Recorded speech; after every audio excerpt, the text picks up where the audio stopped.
ಇದೊಂದು ಚಟ್ನಿ ಪುಡಿ ಇದ್ದರೆ ಸಾಕು, ಊಟ ಬೇಡ ಅನ್ನೋರು ಕೂಡ ಹೊಟ್ಟೆ ತುಂಬ ಊಟ ತಿಂತಾರೆ, ಅಷ್ಟು ರುಚಿಯಾಗಿರುತ್ತೆ. ಅನ್ನ ತುಪ್ಪದ ಜೊತೆಗೆ ಸೂಪರ್ ಕಾಂಬಿನೇಷನು. ಹಾಗೆಯೇ ಮೊಸರನ್ನಕ್ಕೆ, ರೊಟ್ಟಿ, ಚಪಾತಿ, ಪೂರಿ ಯಾವುದಕ್ಕಾದ್ರೂ ಸೂಪರ್ ಅಂತಲೇ ಹೇಳ್ಬೋದು ಕರಿಬೇವಿನ ಸೊಪ್ಪಿನ ಚಟ್ನಿ ಪುಡಿ. ಮಾಡೋದು ಹೇಗೆ ಅಂತ ನೋಡ್ಕೊಳ್ಳೋಣ. ಅದಕ್ಕೂ ಮುಂಚೆ ನೀವಿನ್ನೂ ನನ್ನ ಚಾನಲ್ಗೆ ಸಬ್ಸ್ಕ್ರೈಬ್ ಆಗಿಲ್ಲ ಅಂತಂದರೆ ಪ್ಲೀಸ್ ಸಬ್ಸ್ಕ್ರೈಬ್ ಮಾಡ್ಕೊಳ್ಳಿ. ಮೊದಲಿಗೆ ನಾನಿಲ್ಲಿ ಒಂದು ಬಾಣಲಿನ ಇಟ್ಕೊಂಡಿದ್ದೀನಿ. ಬಾಣಲಿ ಸ್ವಲ್ಪ ಬಿಸಿ ಆದಮೇಲೆ ಅದಕ್ಕೆ 2 ಸ್ಪೂನು ಎಣ್ಣೆ ಹಾಕ್ಕೊಂಡಿದ್ದೀನಿ. ಎಣ್ಣೆನ ಸ್ವಲ್ಪ ಕಡಿಮೆನೇ ಹಾಕ್ಕೊಳ್ಳಿ. ಅದಾದಮೇಲೆ ಕರಿಬೇವಿನ ಸೊಪ್ಪನ್ನ ಹಾಕ್ಕೊಳ್ತಾ ಇದ್ದೀನಿ. ಕರಿಬೇವಿನ ಸೊಪ್ಪು ನಾನಿಲ್ಲಿ ಒಂದು 20 ರಿಂದ 30 ರೂಪಾಯಿನ ಕರಿಬೇವಿನ ಸೊಪ್ಪನ್ನು ಹಾಕ್ಕೊಳ್ತಾ ಇದ್ದೀನಿ. ನೋಡಿ, ಈ ರೀತಿ ಚೆನ್ನಾಗಿ ಫ್ರೈ ಮಾಡ್ಕೊಳ್ಬೇಕು. ನಾನು ಹಾಕಿದಾಗ ಯಾವ ರೀತಿ ಚಟ್ರಪಟ್ರ ಅಂತ ಸೌಂಡ್ ಬರುತ್ತೋ, ಇದು ಆದಮೇಲೆ ಗರಿ ಗರಿಯಾಗಿ ಸೌಂಡ್ ಬರಬೇಕು. ಅದೇ ರೀತಿಯೇ ನಾವು ಫ್ರೈ ಮಾಡ್ಕೊಳ್ಬೇಕು. ಉರಿನ ಲೋ ಆರ್ ಮೀಡಿಯಮ್ ಫ್ಲೇಮಲ್ಲಿ ಅಡ್ಜಸ್ಟ್ ಮಾಡಿಕೊಂಡು ಫ್ರೈ ಮಾಡ್ಕೊಳ್ಬೇಕು. ಹೈ ಫ್ಲೇಮ್ ಇಟ್ಕೊಳ್ಳೋಕೆ ಹೋಗ್ಬಿಡಿ. ನೋಡಿ, ಈ ರೀತಿ ಮೀಡಿಯಮ್ ಲೋ ಫ್ಲೇಮ್ ಎರಡರಲ್ಲೂ ಇಟ್ಕೊಂಡು ಈ ರೀತಿ ನಾನು ಸುಮಾರು ಏನಿಲ್ಲ ಅಂದ್ರೂ ಒಂದು 5 ರಿಂದ 6 ನಿಮಿಷ ಚೆನ್ನಾಗಿ ಫ್ರೈ ಮಾಡ್ಕೊಂಡಿದ್ದೀನಿ. ನೋಡಿ, ಈ ರೀತಿ ಕ್ರಿಸ್ಪಿಯಾಗಿ ಗರಿ ಗರಿಯಾಗಿ ಬಂದಿದೆ.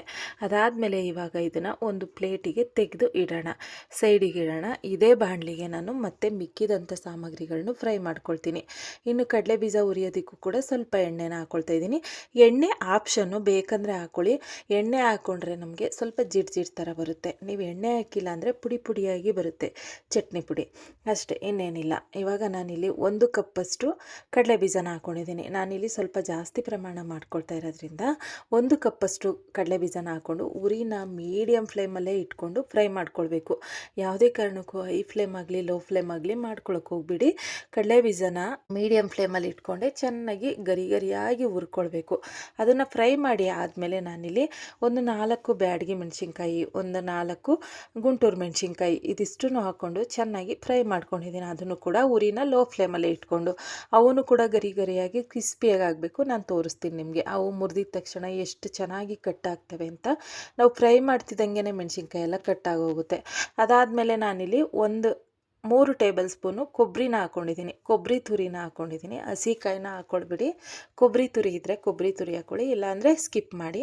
ಅದಾದಮೇಲೆ ಒಂದು ಅರ್ಧ ನಿಂಬೆಹಣ್ಣು ಗಾತ್ರ ಹುಣಸೆಹಣ್ಣು ಸಣ್ಣದಾಗಿ ಪೀಸ್ ಮಾಡಿ ಹಾಕ್ಕೊಂಡಿದ್ದೀನಿ. ಹಾಗೆಯೇ ಒಂದು ಅರ್ಧ ಸ್ಪೂನು ಜೀರಿಗೆ, ಒಂದು ಅರ್ಧ ಸ್ಪೂನು ಕಾಳುಮೆಣಸು, ಒಂದು 2 ಟೇಬಲ್ ಸ್ಪೂನು ಬಿಳಿ ಎಳ್ಳು ಹಾಕೋದ್ರಿಂದ ಟೇಸ್ಟ್ ಮಾತ್ರ ಸೂಪರಾಗಿರುತ್ತೆ. ಹಾಗೆಯೇ ಮೆಣಸಿನ್ಕಾಯಿನ ಖಾರ ನೋಡ್ಕೊಂಡು ಹಾಕ್ಕೊಳ್ಳಿ. ನಾನಿಲ್ಲಿ ಸ್ವಲ್ಪ ಬ್ಯಾಡಗಿ ಮೆಣಸಿನ್ಕಾಯಿ ಹಾಕಿರೋದ್ರಿಂದ ಜಾಸ್ತಿ ಕಾಣಿಸ್ತಾ ಇದೆ ಅಷ್ಟೇ. ನೋಡಿ, ಉರಿನ ಲೋ ಫ್ಲೇಮಲ್ಲೇ ಇಟ್ಕೊಂಡು ನಾನು ಈ ರೀತಿ ಫ್ರೈ ಮಾಡ್ಕೊಂಡಿದ್ದೀನಿ. ಏನಿಲ್ಲ ಅಂದ್ರೂ ಈ ಕಡಲೆ ಬೀಜ ಹಾಗೆಯೇ ಹಾಕಿರುವಂಥ ಸಾಮಗ್ರಿನೆಲ್ಲ ನಾನು ಫ್ರೈ ಮಾಡೋದಕ್ಕೆ ಒಂದು 10 ನಿಮಿಷನಾದರೂ ತಗೊಳ್ತು ಲೋ ಫ್ಲೇಮಲ್ಲಿ. ನೋಡಿ, ಈ ರೀತಿ ಫ್ರೈ ಮಾಡ್ಕೊಂಡಿದ್ದೀನಿ. ಎಳ್ಳು ಕೂಡ ಚಟಪಟ ಅಂದು ಅದು ದಪ್ಪ ಆಗಿರುತ್ತೆ, ಉಪ್ಕೊಂಡಿರುತ್ತೆ, ಎಳ್ಳು ಪುಟವಾಗಿ ಉಪ್ಕೊಂಡಿರುತ್ತೆ. ಇವಾಗ ನೋಡಿ, ಮೆಣಸಿನ್ಕಾಯಿನೂ ಕೂಡ ಕಟ್ ಮಾಡಿ ತೋರಿಸ್ದೆ. ಅದನ್ನೆಲ್ಲ ತಣ್ಣಗಾಗೋದಕ್ಕೆ ಒಂದು ತಟ್ಟೆಗೆ ಹಾಕಿ ಇಟ್ಟಿದ್ದೆ. ನೋಡಿ, ಪೂರ್ತಿಯಾಗಿ ತಣ್ಣಗಾಗಿದೆ. ಇವಾಗ ಇದನ್ನು ಒಂದು ಮಿಕ್ಸಿ ಜಾರ್ಗೆ ಹಾಕ್ಕೊಂಡು ಗ್ರೈಂಡ್ ಮಾಡ್ಕೊಳ್ಳೋಣ.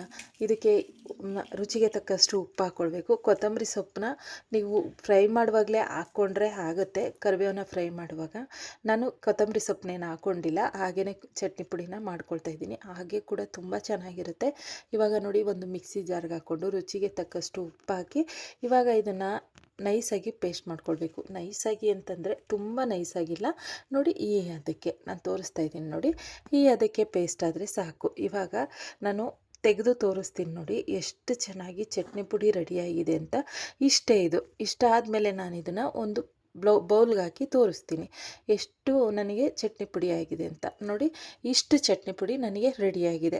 ಇವಾಗ ಇದನ್ನು ಒಂದು ಗಾಜಿನ ಬೌಲ್ಗೆ ಹಾಕ್ಕೊಂಡು ಸ್ಟೋರ್ ಮಾಡಿ ನಾವು ಹಾಗೆ ಹೊರಗಡೆ ಇಟ್ಟರೆ ಒಂದು 2 ರಿಂದ 2.5 ತಿಂಗಳು ಆರಾಮಾಗಿ ಇಟ್ಕೊಳ್ಬೋದು. ಅದೇ ನಾವು ಫ್ರಿಡ್ಜಲ್ಲಿ ಇಡ್ತೀವಿ ಅಂದರೆ ಒಂದು 6 ತಿಂಗಳು ಕಣ್ಣು ಮುಚ್ಕೊಂಡು ಇಡ್ಬೋದು, ಅಷ್ಟು ಚೆನ್ನಾಗಿ ಇರುತ್ತೆ. ಅನ್ನಕ್ಕೆ, ದೋಸೆ, ಚಪಾತಿ, ಪೂರಿ ಎಲ್ಲದಕ್ಕೂ ಸೂಪರ್ ಕಾಂಬಿನೇಷನ್. ನೋಡಿದ್ರಲ್ವಾ ಇವತ್ತಿನ ವಿಡಿಯೋ? ನಿಮಗೆಲ್ಲ ಇಷ್ಟ ಆಗಿದ್ರೆ ಪ್ಲೀಸ್ ಸಬ್ಸ್ಕ್ರೈಬ್ ಮಾಡ್ಕೊಂಡು ನೋಡಿ. Thank you for watching.